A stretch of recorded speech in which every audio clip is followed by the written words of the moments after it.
1975 August 9న Ghattamaneni Krishna Indiradevi దంపతులకు మెడ్రాస్లో జన్మించారు మహేష్ బాబు. మహేష్ బాబుకి అన్నయ్య రమేష్ బాబు, అక్కలు పద్మావతి, మంజుల, చెల్లెలు ప్రియదర్శిని ఉన్నారు. రమేష్ బాబు గారు మృదుల అనే ఆవిడ్ని వివాహం చేసుకున్నారు. వీరికి భారతి, జయకృష్ణ అనే ఇద్దరు పిల్లలు ఉన్నారు.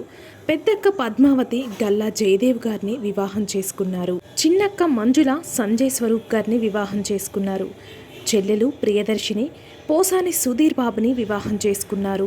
మహేష్ బాబు గారు చిన్నప్పుడు బాగోగులన్నీ కూడా వాళ్ళ అమ్మమ్మ అయినటువంటి దుర్గమ్మ గారు చూసుకునేవారు.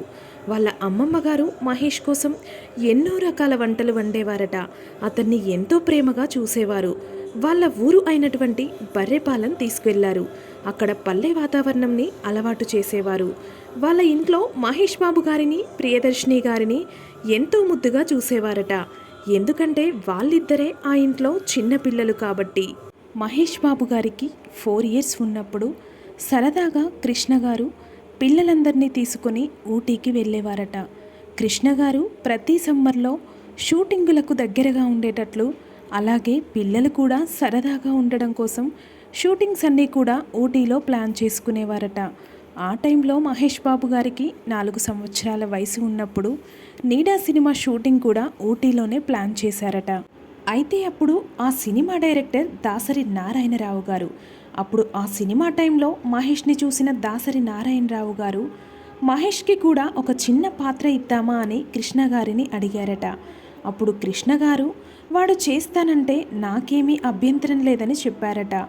ఇక అలా అనేసరికి నీడా సినిమాలో ఒక చిన్న పాత్రను ఇచ్చారట మహేష్ బాబు గారికి.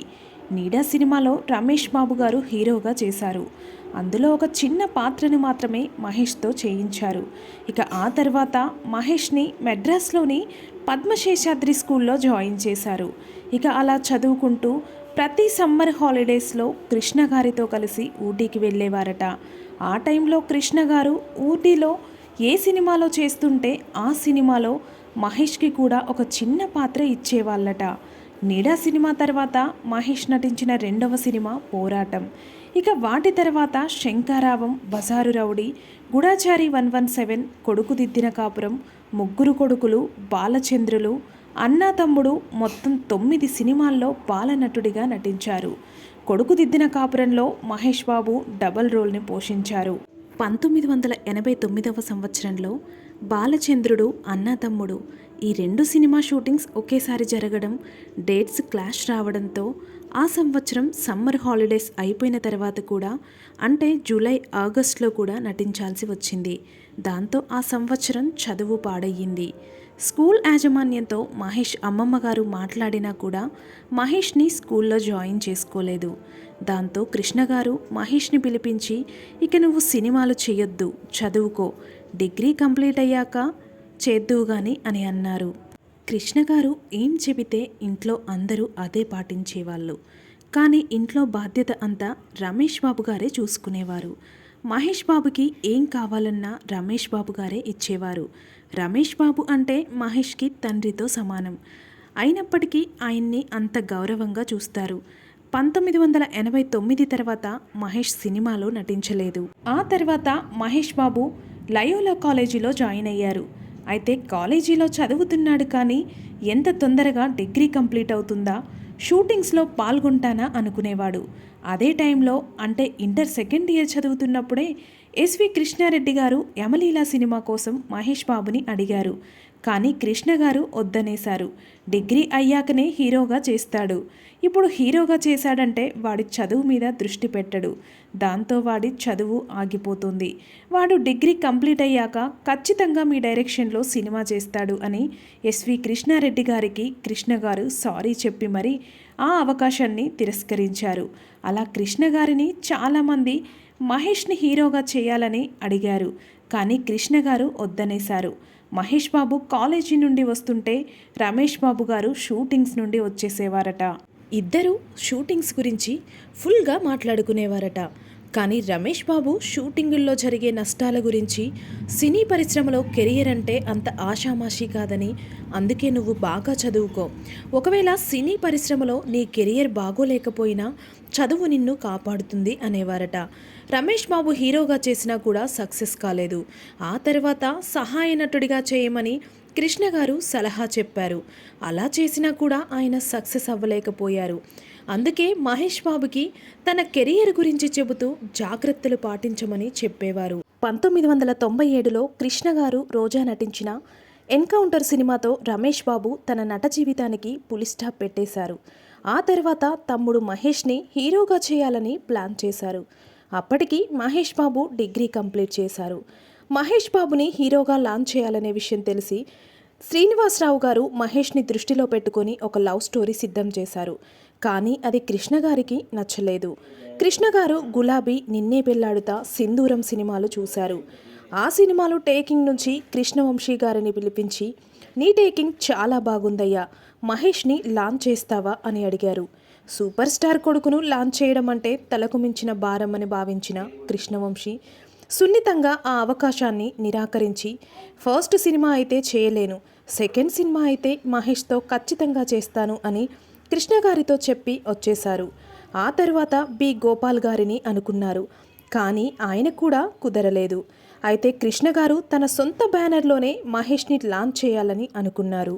అయితే మహేష్ని లాంచ్ చేయడానికి ఎంతోమంది డైరెక్టర్స్ వస్తున్నారని తెలుసుకున్న అశ్విని దత్ గారు రమేష్ బాబుని, కృష్ణ గారిని కలిసి మాట్లాడారు. మీ అబ్బాయిని నాకు అప్పగించండి, నేను గ్రాండ్గా లాంచ్ చేస్తాను అన్నారు.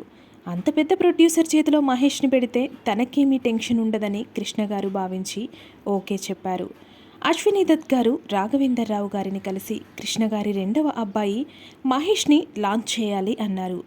అప్పటికి రాఘవేందర్ రావు శ్రీమతి వెళ్ళొస్తా చేస్తున్నారు. దాని తర్వాత వెంటనే చిరంజీవితో ఇద్దరు మిత్రులు చేయాలి కాబట్టి 6 నెలల సమయం పడుతుంది అని అడిగారు. అందుకు అశ్విని గారు, కృష్ణ గారు ఇద్దరూ ఒప్పుకున్నారు. అయితే అదే టైంలో రాఘవేందర్ రావు గారు కృష్ణ గారిని పిలిపించుకొని మాట్లాడారు. వాళ్ళతో పాటు మహేష్ బాబు కూడా వెళ్ళారు.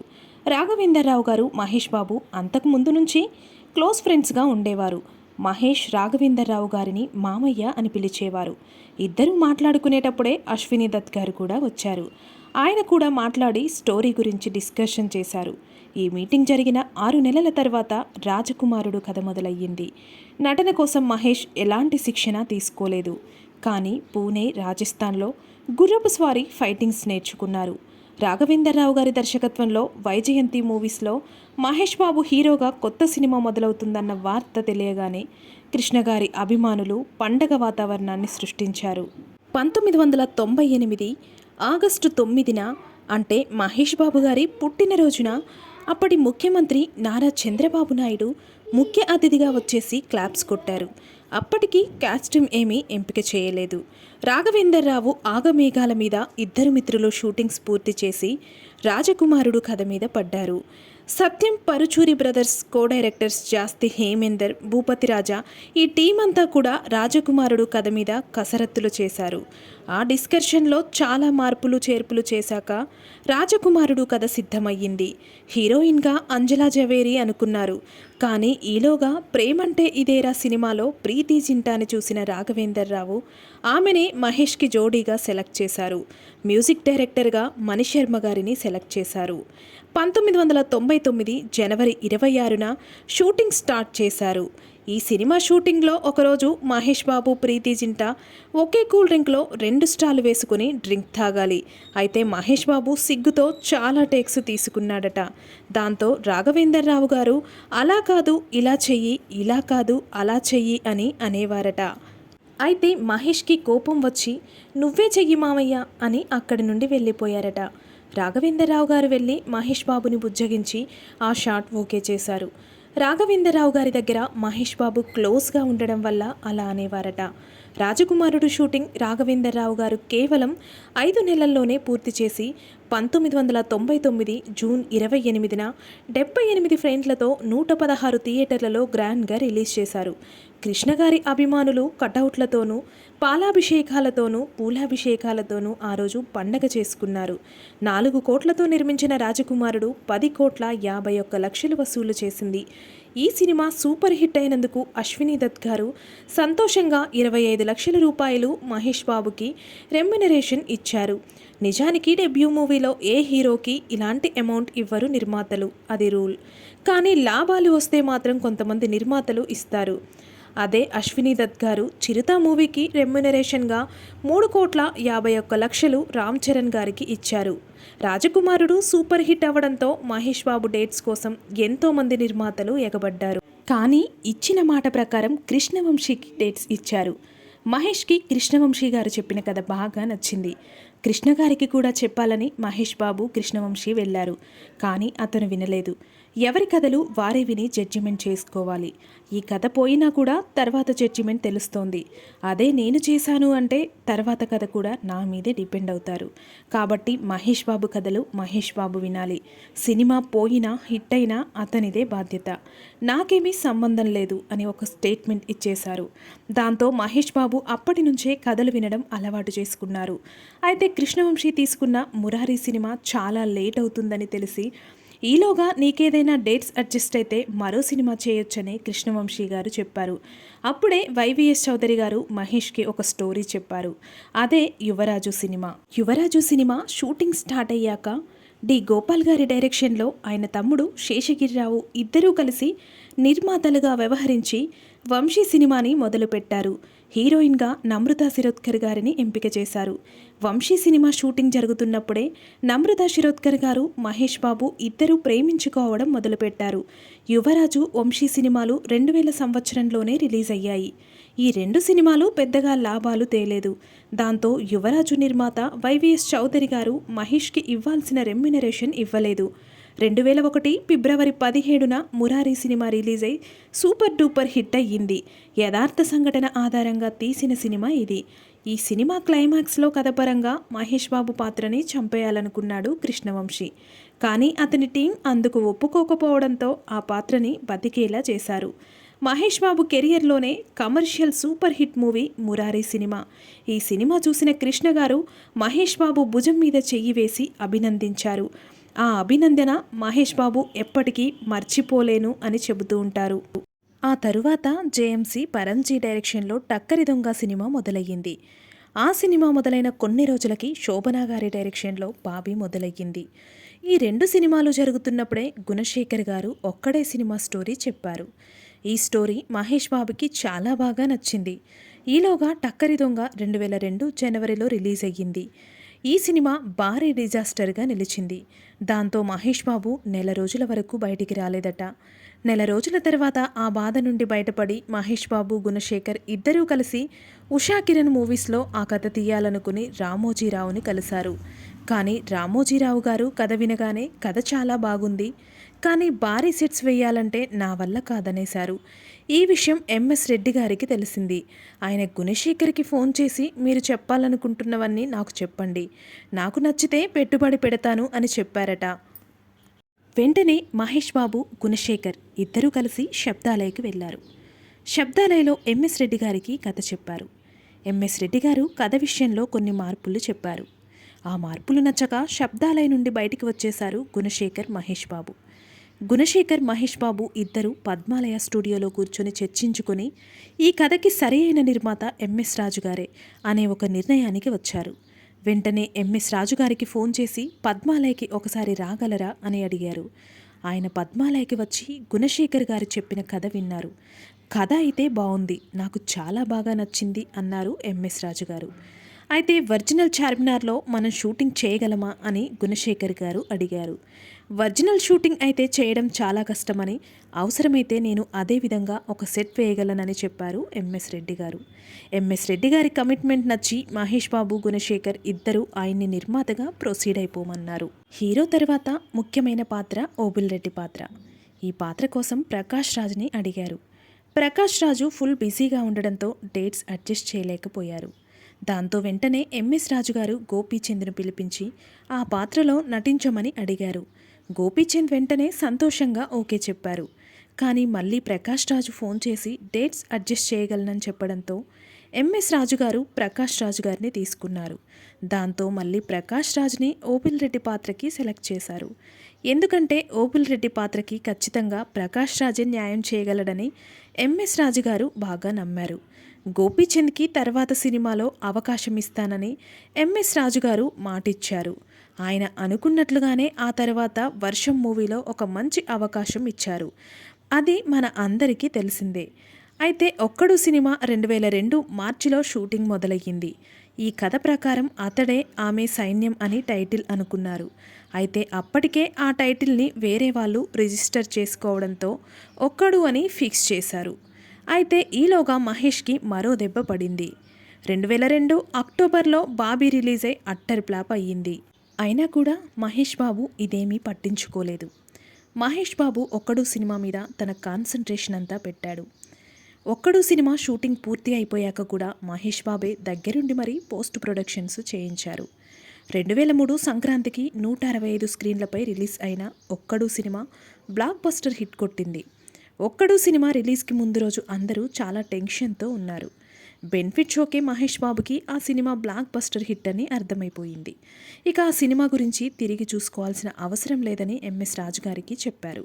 14 కోట్లతో రిలీజ్ చేసిన ఒక్కడు 30 కోట్ల షేర్ని రాబట్టింది. Mahesh Babu కెరియర్లోనే block buster hit movie అయ్యింది. మహేష్ కష్టం వృధాగా పోలేదు. మరి కెరియర్లోనే ఫస్ట్ బ్లాక్ బస్టర్ హిట్ కొట్టాడు. 2 భారీ ప్రాబ్లమ్స్లో బాధతో ఉన్న మహేష్కి ఈ ఒక్క సినిమాతో ఉత్సాహంతో ఉర్రూతలూగాడు. ఈ సినిమా తమిళ్లో గిల్లీ పేరుతో రిలీజ్ చేశారు. బెంగాలీలో జోర్, హిందీలో తెవర్గా రీమేక్ చేసి బ్లాక్ బస్టర్ హిట్స్ కొట్టారు. ఒక్కడు మూవీ బెస్ట్ డైరెక్టర్గా, బెస్ట్ ఫిలింగా, బెస్ట్ మ్యూజిక్ డైరెక్టర్గా, బెస్ట్ ఎడిటర్గా, బెస్ట్ ఫైట్ మాస్టర్గా, బెస్ట్ కొరియోగ్రాఫర్గా, బెస్ట్ సినిమాటోగ్రఫీగా మొత్తం 8 మంది అవార్డ్స్ అందుకున్నారు. అలాగే 4 ఫిల్మ్ఫేర్ అవార్డ్స్, 5 సంతోషం ఫిల్మ్ఫేర్ అవార్డ్స్ని అందుకుంది. ఒక్కడు మూవీతో మహేష్ బాబు రేంజ్ అమాంతం పెరిగిపోయింది. ఆ తర్వాత నిజం సినిమా చేశారు. కానీ ఈ సినిమా అంతగా హిట్ అవ్వలేకపోయింది. ఆ తర్వాత నాని సినిమా చేశారు. ఆ సినిమా షూటింగ్ టైంలోనే అర్జున్ సినిమా షూటింగ్స్ని కూడా స్టార్ట్ చేశారు. ఈ 2 సినిమాలు షూటింగ్స్ జరుగుతున్నప్పుడే త్రివిక్రమ్ గారు నువ్వే నువ్వే సినిమా స్టోరీ చెప్పారు.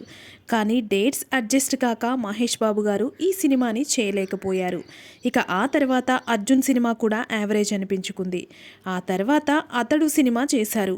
ఆ సినిమా సూపర్ హిట్ అయ్యింది.